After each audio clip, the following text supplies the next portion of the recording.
né? Eu estava conversando com um varejista um dia, ele falou, gerenciamento por categoria, orientação de categoria que não pensa no varejo, não é gerenciamento de categoria.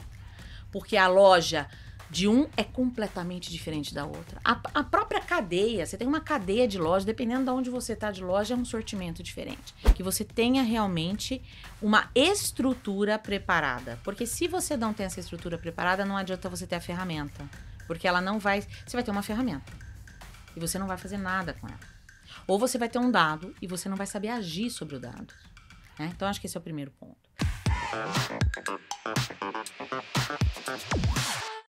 Bem-vindos a mais um episódio do nosso Pod do Varejo, que é um espaço para a gente trocar muitas informações sobre tecnologia, sobre varejo, sobre marketing, enfim, tudo que faz o varejo se mover.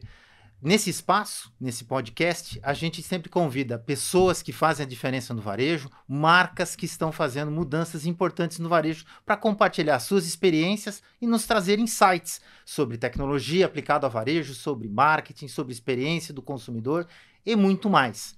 O PDV, o Pod do Varejo, é um podcast da Stone e da Lynx, marcas do grupo Stone Co., que é um ecossistema de soluções para ajudar você a vender mais, gerir melhor o seu negócio e botar ele para girar. E hoje o nosso pod é doce.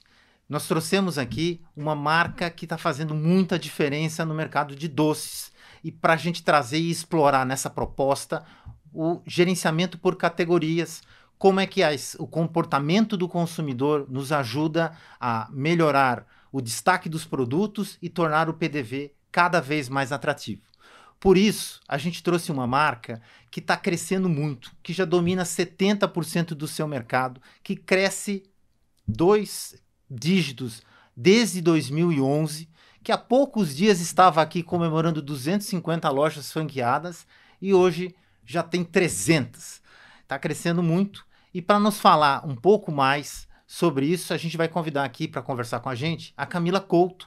A Camila, que é diretora executiva shopper da Fini, que é a marca que está fazendo a diferença no mundo de doces, nessas categorias, e tem muita riqueza, muita informação, muito conteúdo para compartilhar com a gente. Camila, a gente vai começar aí se apresentando. Eu queria que você contasse um pouquinho mais da sua história lá na Fini, a proximidade com o mundo de gerenciamento de categorias, por categorias, e também a Camila por trás do crachá, aquilo para a gente poder tornar o nosso pod um pouquinho mais próximo com os nossos pessoal que está nos assistindo. Que legal. Poxa, primeiro, muito obrigada pelo convite.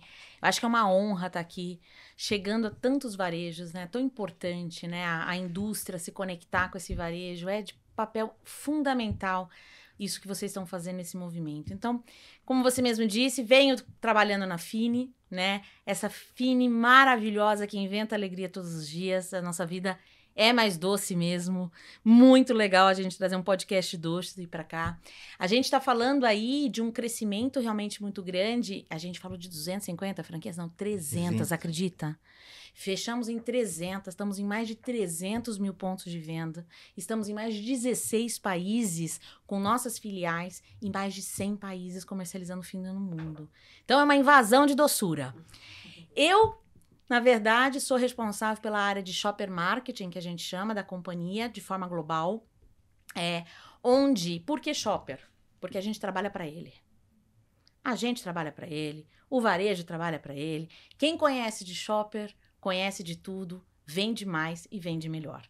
Né? Então, eu acho que esse é o grande ponto. Então, eu tenho toda uma área debaixo de mim, tanto de estratégia, de inteligência de trade, de desenvolvimento de JBPs com clientes, quanto também toda a parte de execução. Aquela força de merchandising que brilha o olho no ponto de venda, tá junto com o meu time.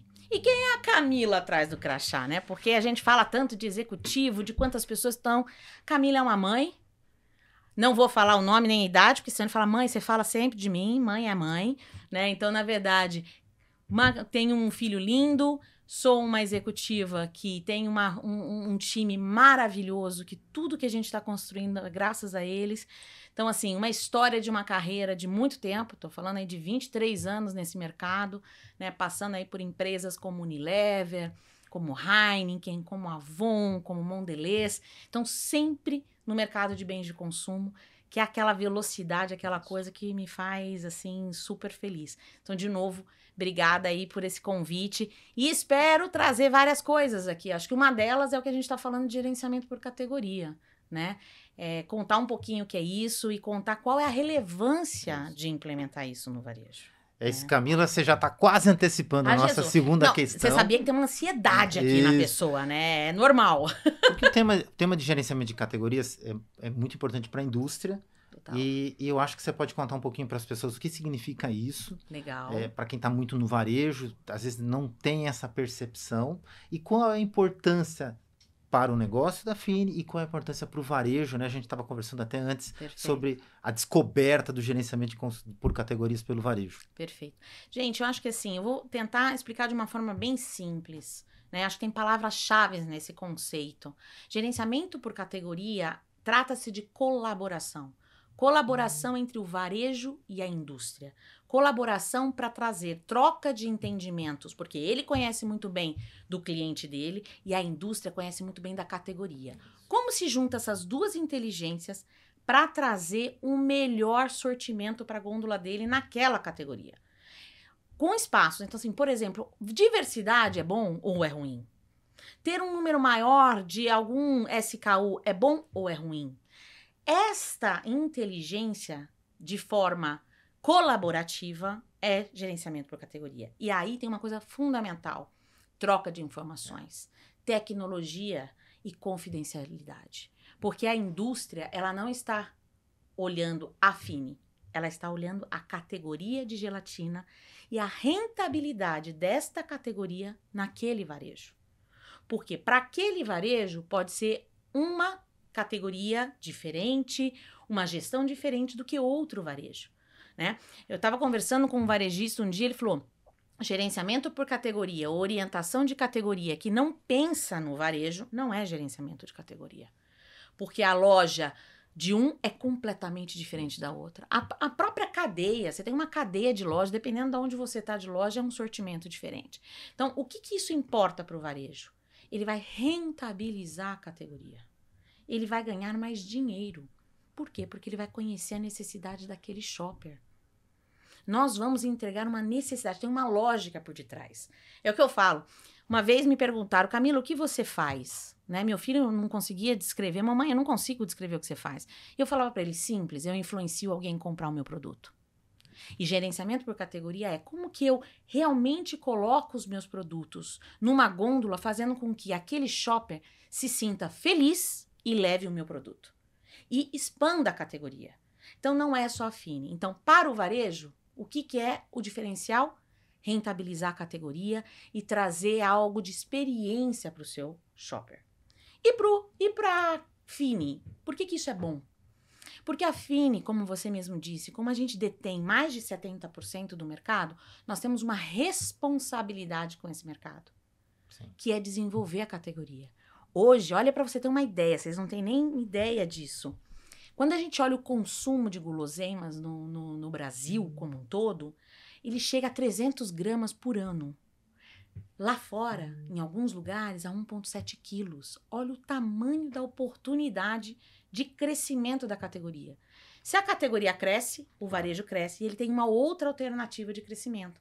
Então, a Fini, por que para a Fini é bom ter gerenciamento por categoria? Porque ela lidera esse movimento de crescimento da categoria no mercado brasileiro.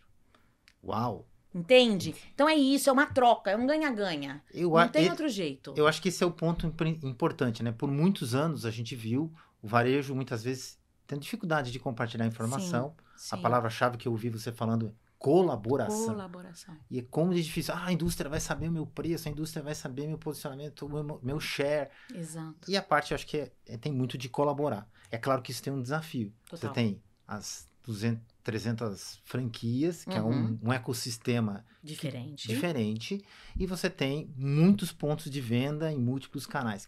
A primeira pergunta que eu vou te trazer aqui, adicional, é: que ferramentas que vocês usam para conseguir trazer essas informações? O que vocês usam hoje para conseguir automatizar essa colaboração? Porque eu imagino que o número de pontos de venda é incrível. E a partir dessas ferramentas, dos dados, quais foram as coisas que vocês descobriram no comportamento do consumidor? Olha, hein, que é o mapa da mina. Ah, Mas assim, contando um pouquinho para você de forma bem geral, hoje a gente tem vários tipos de ferramentas, né? A gente tem desde ferramentas de mensuração mercadológica, né? Então, não sei o quanto que aqui a gente fala de fornecedores ou não, mas desde de informações de mercados e que a gente não pega um fornecedor apenas, porque, na verdade, a gente sempre expande para um número maior de fornecedores porque são complementares as informações. sim. Então, a gente tem esta visão. Ou seja, informações de mercado é uma. A segunda coisa que a gente tem é conhecimento e pesquisa de shopper. Seja ela pesquisa quantitativa ou qualitativa, com institutos sérios e renomados que trazem para a gente um aprofundamento sobre o entendimento. Então, por exemplo, não adianta eu ter uma informação de mercado e não entendo que aquele consumidor ou aquele shopper, o que faz ele comprar o meu produto? O que motiva ele? O que motiva ele é preço? É qualidade? É sortimento? É sabor? É embalagem? Este tipo de pesquisa traz esse output para a gente. Somado a isso, existe o quê? As trocas de informações confidenciais, porque assim, quando uma indústria ela é capitã de categoria, por que normalmente o gerenciamento de categoria é feito com um capitão de categoria? Boa. Com um líder de mercado? Porque é a única forma de você garantir a confidencialidade. Eu tenho hoje um time que a única pessoa que vê os dados sou eu. E eu tenho um contrato de confidencialidade onde eu não posso abrir esses dados. Então, por isso que eu falo que é colaboração, né? Então, você tem ferramentas de tecnologia, sejam ferramentas de compartilhamento de informações, então aí vai depender de cliente a cliente, a ferramenta que ele utiliza naquele momento, né? Porque cada um acaba tendo um fornecedor de informação. Existem as ferramentas mercadológicas que normalmente a indústria utiliza e mais toda a parte de institutos de pesquisa que fazem pesquisa com consumidor e pesquisa com shopper, trazendo Shopper Insights para a gente trazer um mapa sobre isso. Olha que interessante, isso numa visão de varejo e numa visão de franquia, que é outro universo. Na visão de franquia, a gente está começando agora, porque a gente veio o franqueado e o shopper da franquia é outro universo. Quem compra os nossos produtos nos nossos quiosques está com um que a gente chama de reason why, ou seja, uma razão de comprar muito diferente da compra no varejo. É completamente diferente. Então, necessitou-se de outra pesquisa. Necessitou-se de uma outra forma de abordagem. Né? Outra coisa que é importante, quando você pega um gerenciamento por categoria num varejo, você tem uma clareza sobre qual é o corredor principal, como que esta pessoa caminha no varejo. Sim. E na franquia. Quem disse ele chega de um lado, do outro, de que lado, dependendo de onde ele está, se ele está num shopping, se ele está numa loja de rua, são conceitos completamente diferentes. Então, por isso a gente, no caso da franquia, a gente começa agora e, de novo, a gente estava conversando com isso, né, batendo nesse nosso papo antes. O importante do gerenciamento por categoria não é quantidade. O dia que alguém fala assim, eu tenho gerenciamento por categoria com 300 clientes, 500 clientes, no segmento de doces, o importante, e eu falo por mim, pelo doce, é você ter poucos e bons casos. Por quê? Porque fica, como você mesmo disse, como você gerencia tudo isso? Porque não é simplesmente implementar, é acompanhar. É você ter um trabalho junto com a pessoa que vai executar na ponta. Então, você tem que ter uma visão cíclica. Porque você tem que ir ajustando. Então, na verdade, é poucos e bons. E com informações realmente sérias, mensuráveis e eu brinco que auditáveis. É só assim que a gente consegue essa garantia de qualidade. E com uma base forte de confiança. Total. E confiança e colaboração. Porque assim, é respeito. Né? Então, e é o que a gente estava conversando. É difícil? É. Nossa, você imagina, eu vou abrir as minhas informações? Como? O que a indústria vai fazer? Ou a própria indústria vai falar, eu vou abrir minhas informações, porque é uma troca de informações, para o varejo, ele vai pegar esse dado e vai vender para o meu concorrente, vai falar, olha, a Fini vende mais o azedinho? Aí é que tá, a gente tem que ter a confiança e colaboração de um processo de construção, de desenvolvimento de categoria, senão não tem chave de sucesso. Essa é uma grande melhor prática. Com certeza. Não resta dúvida. Gostei muito do ângulo de fazer com poucos, muito bem feito, muito bem profundo. Claro que você vai buscar varejistas que te deem uma representatividade muito boa. Com certeza. E também isso vale para o nosso mundo de franchising, que a gente tem muitos clientes do franchising, como a Fini. Exato. Que também dá para fazer gerenciamento por categorias com franchising. Quem está presente num shopping center. Total. Eu falo, a gente tava... que eu não posso trazer aqui todos os dados, mas depois, gente, coisas do tipo... Se você olha um quiosque, e aí depende de cada formato de quiosque, tem isso também. Se eu tenho um container é uma coisa, se eu tenho um quiosque grande é outra. Isso. Mas os pontos são, eu tenho que estar com o meu principal SKU de venda ao lado do pagamento ou longe? Eu tenho que estar com ele no meio do quiosque ou do outro lado? Eu tenho que estar com ele... O meu fluxo, como é meu fluxo? É isso. Né? E assim, gente, de novo, é testar. Porque não existe 100% de certeza. Quem tem 100% de certeza da cabeça do shopper? Eu duvido. O dia que alguém tiver, me conta. A gente não consegue nem ter 100% não é da gente! Da gente e dos nossos filhos. Exato. Né? Eu falo assim, hoje meu filho tá afim de... mãe, hoje eu não tô afim do azedinho, hoje eu tô afim do doce. Mas como? Você sempre comeu azedinho? Não, hoje eu quero um doce. O que você vai falar? Que ele tá errado? Não, né? Então, por isso que eu sempre falo, teste. Primeiro, sim, é possível fazer numa franquia. Sim, teste. Teste e saiba fazer o processo de comparação. Porque testar sem ter com o que comparar, você não consegue também tomar uma decisão mais assertiva. E não é assim, testei um mês e acabou. Não, porque tem toda uma questão sazonal. Franquias... Né? Como que eu vou testar num Dia das Crianças? Não vou testar no Dia das Crianças. Não. Né? Eu falo, vou testar agora no movimento que teve de redução de preços a semana do cinema? Não, porque eu vou ter um fluxo maior. Então, esses cuidados são importantes, por isso que você não pode nunca testar nada em menos de 3 meses, por exemplo. E avançando nessa questão a gente falou do varejo supermercadista, onde a Fini leva boa parte da sua produção, tem o varejo de franquia, e eu vejo que a Fini também cresceu em mais canais, né? Sim. Hoje tem e-commerce, hoje tem delivery. Como é que você lida isso no gerenciamento por categorias e que aprendizado você traz dali? Porque imagino que, inclusive, como a gente vinha discutindo, os produtos mais vendidos, inclusive, são diferentes. Né? São diferentes. O que acontece muito é o seguinte, na verdade, a gente tem que estar onde o nosso shopper está. A primeira coisa. Então, você cada vez mais, eu não tô nem falando de omnicanalidade. Eu tô falando de multicanalidade. Um passo antes. Sim.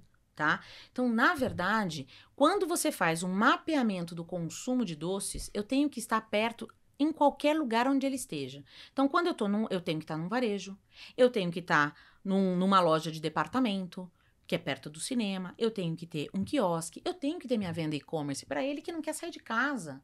Eu tenho que ter uma parceria com grandes aplicativos. Por quê? Porque ele não está acostumado a comprar no e-commerce, ele quer lá comprar o hambúrguer dele, ele viu ali, ele quer levar a Fini também. Né? Eu tenho que estar com parcerias que vão além disso, que a gente chama de collabs, ou seja, eu tenho que expandir o meu universo. Porque Fini é uma marca lifestyle. Sendo uma marca lifestyle, ela tem que estar na maior quantidade de pontos de vendas e fazer parte. Eu falo que é o seguinte, acordei, vou levar meu filho. Meu filho passa, antes de entrar na sala, tem lá o bar da cantina, né? A cantina da escola. Eu tenho que estar lá. Meu filho sai e vai para casa de carona e vai passar no estacionamento para abastecer, né, a pessoa que tá dando carona. Nossa, tem uma conveniência, eu tenho que estar lá. Eu vou para casa e eu quero um docinho. Poxa, minha mãe passou num atacado doceiro e comprou um marshmallow. Eu tenho que estar lá. Eu agora tô aqui, nossa mãe, tô aqui fazendo minha tarefa. Poxa, vou entrar aqui no e-commerce, no meu iFood da vida, e vou pedir para vir para cá, para me dar energia para continuar estudando. E assim sucessivamente. Então, para você estar em todos os momentos de consumo, você tem que estar na maior quantidade, sim, de canais. O que diferencia GC? Tem alguns lugares que GC tem Aonde muda GC nessa história? O entendimento sobre esse shopper e esse momento de compra Isso. dele. Né? Porque, na verdade, não vai ser nem o movimento do shopper, é do consumidor. Então, por exemplo, uma pessoa que vai num atacado doceiro, ele vai pegar um tipo de pacote completamente diferente daquele que passa na loja de conveniência. Um é impulso, o outro é abastecimento. Então, essas coisas é que a gente precisa ter para trazer esse conhecimento para dentro de gerenciamento de categoria e indicar o melhor sortimento por ambiente de varejo. Estar onde o consumidor está. Sempre. Sempre. E acompanhando a jornada dele. É isso. Porque você tem um produto com uma marca reconhecida. Exato. E atrai com toda certeza. É exatamente isso. Quando a gente olha, e muita gente está aqui acompanhando, imaginando o que pode fazer com a sua marca no gerenciamento por categorias, e a pergunta que vem, dada a tua experiência toda, né, desde o tempo do trade marketing, agora com o gerenciamento por categorias e a visão do shopper, quais são os erros mais comuns que as marcas cometem no gerenciamento por categorias? Sabe para mim qual é o maior erro? É achar que sabe tudo. Sim. Primeiro, e querer fazer tudo de uma vez. Os grandes sucessos de gerenciamento por categoria, e a gente, como Fini, a gente também buscou trazer profissionais que conhecem. Porque isso não é simplesmente uma teoria. A pessoa que tem que trabalhar com isso, ele tem que ter uma tecnicidade, ou seja, ele tem que saber do que se trata, né? Os grandes sucessos e grandes empresas que fizeram gerenciamento de categoria, e eu posso citar uma delas, sim, porque para mim é um dos maiores exemplos de gerenciamento de categoria, que é Colgate, né? Elas têm consistência. Então, não foi da noite para o dia. Foi passo a passo. Foi conhecendo o shopper. Foi abrindo a mente. Porque é isso. Hoje eu conheço o meu shopper. O shopper nosso mudou depois de uma pandemia, gente. E estas atualizações, elas precisam acontecer. Então, para mim, o maior erro é aquele que quer fazer tudo, a todo momento, de repente. Não é uma ciência exata da noite para o dia que você vai resolver ou que você vai solucionar todos os pontos. E tem idas e vindas.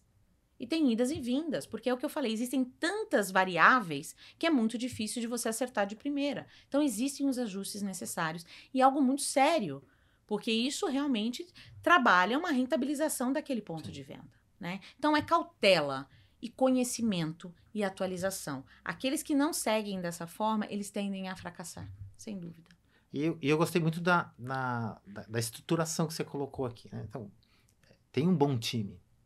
Tem especialização, tecnicidade para conseguir entender o que está acontecendo. Exatamente. E acho que a outra palavra-chave que você colocou foi consistência. Total. Perseguir os mesmos objetivos, acompanhar os mesmos indicadores por muito tempo, porque a gente quer mudar tudo. Claro que teve a pandemia, claro, que é um fato, é uma marca, né, temporal, mas a gente tem que ter, já passamos aí 3 anos, né? Já dá para ter novos dados com consistência para colocar. Com certeza. E é muito importante tomar decisões pautadas em dados. Reforço isso, não sobre percepção. Sim. Eu percebi que aqui roda mais. Eu percebi que aqui vende mais. Percebeu aonde? Com que dado? Por quê? Porque senão a gente... Percepção, feeling, é óbvio que é importante. Quanto que a gente não põe de feeling? Mas o feeling, eu falo que ele é muito mais um insight para você investigar do que para você realmente bater o martelo e falar, vou fazer uma grande mudança porque meu feeling está dizendo isso. Hoje existem dados. E por isso que eu falo, traga os melhores recursos, as melhores ferramentas e saiba trabalhar isso com consistência. Hoje, eu até li isso num outro material, o dataísmo, né? Quase uma religião. Total. Há anos atrás, a gente tinha muito mais dificuldade. Muito. Não só pela ausência, muitas vezes, de colaboração, mas como também por falta de tecnologia para suportar isso. O que vocês estão usando hoje de tecnologia para tentar mitigar um pouquinho dos erros e dar suporte ao trabalho da equipe? Eu acho que eu estava falando até com o meu time um pouco, até parei agora para pensar, acho que a gente ainda está muito distante de ter todas as tecnologias necessárias para as nossas tomadas de decisão, né? A gente estava conversando, voltei da NRF agora, né, da feira em Nova York, e uma das coisas que mais se falou, a cada 3 palavras, era inteligência artificial. Isso. Aí você fala assim, ótimo. O que o que alimenta uma inteligência artificial, né? Ela alimenta 3 coisas. Uma é você ter uma plataforma de tecnologia que suporte. A outra é que você tenha, de fato, dados que alimentem essa inteligência artificial de qualidade. Porque se o dado que te capta para uma inteligência artificial, né? O que ela vai te trazer se o dado tá ruim? Então, esse é um ponto. E o terceiro ponto é pessoas que saibam falar com a inteligência artificial. Então, eu acho que hoje, como Fini, a gente tem, sim, ferramentas de tecnologia, ainda, para mim, ao meu ver, pouco ainda desenvolvidas no que tange ainda. Acho que tem um mar de oportunidades ainda, principalmente relacionado à agilidade de captura de dado, à checagem de dado, né? Então, normalmente, você realmente depende de um olhar linha a linha ainda dentro de um processo que demanda muito tempo. Então, se eu consigo essa automação, me ajuda muito. Né, eu tava vindo aqui com a minha gerente que cuida disso, né, que é a Aline, e a gente tava conversando justamente sobre isso. Ela falou, Camila, eu preciso de uma aprovação sua, porque a base de um dos fornecedores que nós temos, ela vem de uma forma que ela não me atende. E eu posso ter um Power BI? Olha o que nós estamos conversando, né? E, na verdade, cada vez mais esta base deveria vir de uma forma muito mais fácil, muito mais rápida, para que aquele meu time tenha tempo não de extrair uma informação, mas de fazer uma análise sobre ela. Então, eu acho que hoje a Fini, falando sobre Fini especificamente, está num processo de...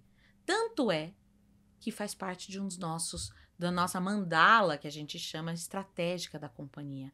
Todo o processo de digitalização. Então, todo o processo de automação em todos os sistemas. Então, isso, de fato, é condição hoje sine qua non para que a empresa continue a crescer. Não sei se eu te respondi, porque eu não entrei com todos os detalhes aqui das ferramentas Mas que você a gente trouxe um utiliza. ângulo importante, Tá bom. que é saber trazer os dados, Sim.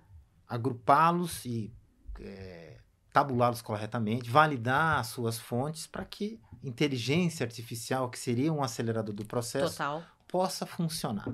A gente tem falado muito aqui no Pod do Varejo sobre IA, inteligência artificial. Queremos fazer IA.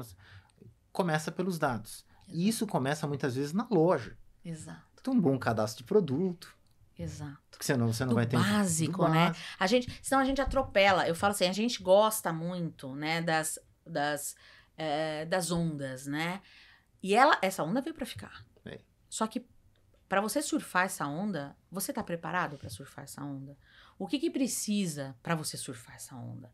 Porque eu falo assim, se você pega qualquer tipo de inteligência artificial e você não sabe pedir para ela o que você quer, você vai vir com um dado errado. E não é porque ela é ruim, é porque você não sabe. Sim. Você ainda não foi, né, tocada nas competências necessárias para mexer nesse instrumento. Ou os instrumentos, justamente da onde ela está retirando essa informação não foi atualizado. Então, se eu quero um dado de 2023 e ela tem um dado de 2022, o que vai me adiantar? Nada. Então, esses são os cuidados de surfar a onda da vez. Né? Não pula. Eu falo assim, vai pulando a ondinha. Antes de você ser um surfista profissional, vai aprendendo, né, para surfar essa onda com qualidade, assim, se a gente pode fazer essa metáfora, entendeu? Nossa, já são dicas práticas e eu quero trazer aí, a gente falou bastante, não só de gerenciamento por categorias, mas como implementá-lo, que tecnologias usam, a importância dos dados. E se você pudesse fazer um resumo, assim, com 3 dicas práticas para quem está nos assistindo, sobre gerenciamento por categorias e como implementar na sua marca. Tá. Eu acho que um importante, assim, no olhar, dando uma dica, acho que para o varejo. A primeira coisa é forme um bom time. E que esse time tenha coesão com a equipe comercial. Sim. Não tem como uma área de trade que trabalha com gerenciamento por categoria ou trabalha qualquer tipo de ferramenta de trade continuar existindo se ele não fala com a área comercial. E a área comercial com esta área. Porque sempre tem aquela visão do hoje e do amanhã. Como que você concilia essas duas coisas? Então, acho que essa é a primeira dica. Que você tenha realmente uma estrutura preparada. Porque se você não tem essa estrutura preparada, não adianta você ter a ferramenta. Porque ela não vai... Você vai ter uma ferramenta. E você não vai fazer nada com ela. Ou você vai ter um dado e você não vai saber agir sobre o dado. Né? Então, acho que esse é o primeiro ponto. Eu acho que depois, o segundo ponto que eu coloco é saiba para quem você trabalha. Eu sempre falo isso, eu sempre falei isso pro meu time. Para quem nós trabalhamos? Como assim, Camila? Para o shopper. Então, na visão do varejo, o seu cliente está em primeiro lugar. Para a visão da indústria, o shopper do seu cliente está em primeiro lugar. Porque se você não conhece quem está comprando, você não tem o que oferecer para ele. Né? Então, começa por aí. E eu acho que a terceira coisa é não imediatismo sobre as soluções. Você vai ter, sim, o que eu chamo de soluções de quick win, que são rápidas, e você tem que tê-las, porque senão você não justifica, né, um investimento, ou não justifica uma área nova, mas que você tenha as coisas muito desenhadas e acordos muito claros de médio e longo prazo. Então, eu acho que são essas 3 coisas que eu daria dica para quem quer começar a trazer este movimento para dentro ou do seu varejo, ou da indústria, seja qual for, entendeu? Brilhante as 3 dicas. Eu vou pegar e destacar um ponto aqui que me chamou mais atenção, que foi o alinhamento de interesses, né? Se o varejo e se a indústria estão olhando para o mesmo, para o shopper, a chance de a gente fazer junto uma coisa muito eficiente, que gere resultados tanto para o varejo quanto para a indústria, é muito grande. É muito grande. E tudo que é massificado não necessariamente traz resultado. Né? Então, eu ouvi isso de um varejo que ele falou assim, uma determinada indústria que tem super conceito, que entende super de gerenciamento por categoria, impôs a ele um gerenciamento por categoria padrão. E ele começou a ver que na loja dele, um determinado SKU, que antes era o primeiro de venda, começou a não ter venda. Ele falou, mas o que aconteceu? E ele foi ver. É porque não existia um espaço suficiente naquela nova gôndola do item que ele mais vendia. Então, o faturamento inteiro caiu. Por quê? Porque foi adotada uma gôndola padrão. E naquela loja dele, aquele SKU era o que mais vendia. Então, a gestão de categoria, ela tem que trazer esse conhecimento, né? E isso só é possível se realmente tiver esse processo do olhar do shopper. Se a indústria tem um olhar, eu olhei o shopper. Meu shopper realmente não come muito, na massa. Mas e naquela loja? Aí é olhar o shopper dele. Então, esse encontro é fundamental mesmo. Se você não tem esse encontro, ninguém ganha. Ninguém ganha. Camila, agora a gente entra numa brincadeira aqui no nosso pod, que é a roleta do varejo. Legal. A gente vai rolar a roleta e vai selecionar um tema que você, de bate-pronto, vai responder pra gente aqui pro nosso pod. Show de bola. Bora lá. Vamos lá rolar?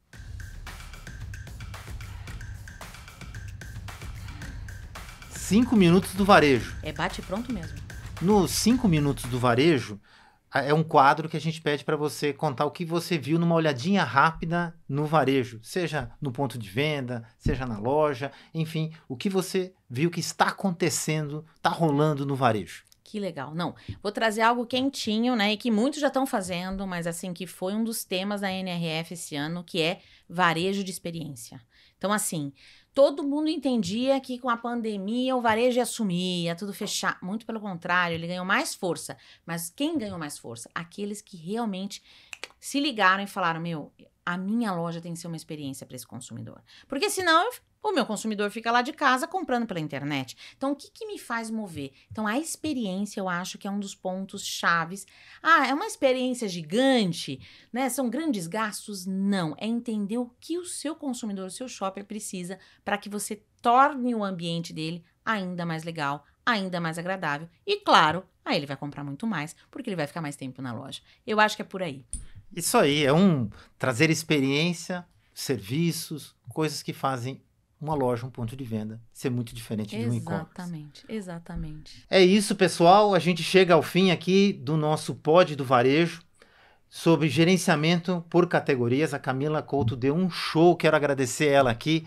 Camila, muito obrigado por ter feito a gente avançar um pouquinho no nosso conhecimento sobre gerenciamento por categorias. Não, obrigada por espaço. Acho que tudo que a gente pode trazer aí para o varejo é muito importante e que esteja super aberto para qualquer dúvida, qualquer pergunta, qualquer ideia que queiram trocar com a gente. Também estou super à disposição. Obrigada mesmo por essa oportunidade de falar com todo mundo. Muito obrigado. E se você acompanhou a gente até o final aqui, marque ali, encaminhe esse vídeo para os seus amigos, compartilhe nas suas redes sociais e se inscreva no canal ou nas suas outras plataformas de streaming para que você consiga acompanhar tudo que tem de novo aqui no nosso Pod do Varejo e estar atualizado nas tecnologias e nas tendências para o varejo. Muito obrigado.